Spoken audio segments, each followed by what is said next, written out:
Good evening, ladies and gentlemen, in this life and the next, and welcome to tonight's Sigil Work Series episode. And getting straight into the sigil we have for tonight, you guys, a little strange, but nothing unusual, out of the ordinary at least.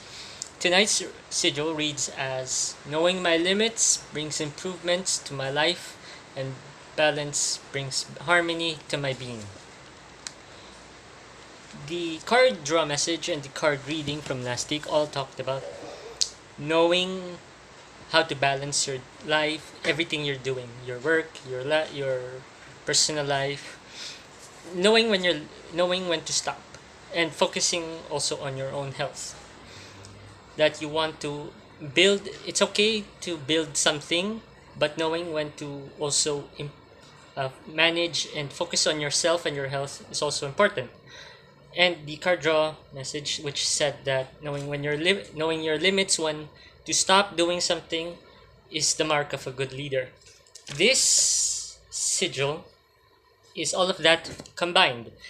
It reminds us to balance ourselves, knowing our limits, when to stop, and what not to do, what lines not to cross. It opens our eyes to the limits of where our authority ends and begins, so we do not break the trust or harm other people.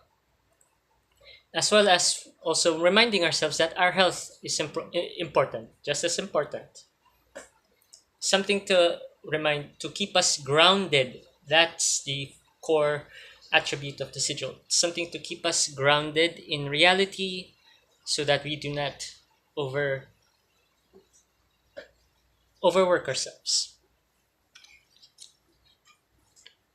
All about stopping, knowing when to stop, where to stop, and being made aware of where the lines are so that we do not cross them, we do not harm people. That is the other important aspect of the sigil. When to stop, to focus on our health and not to hurt other people.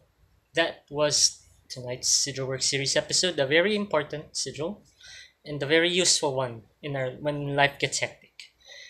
Again, the sigil reads as knowing my limits brings improvements to my life, and balance brings harmony to my being. This was your host, the nerd. We hope it helps. Good night and good luck.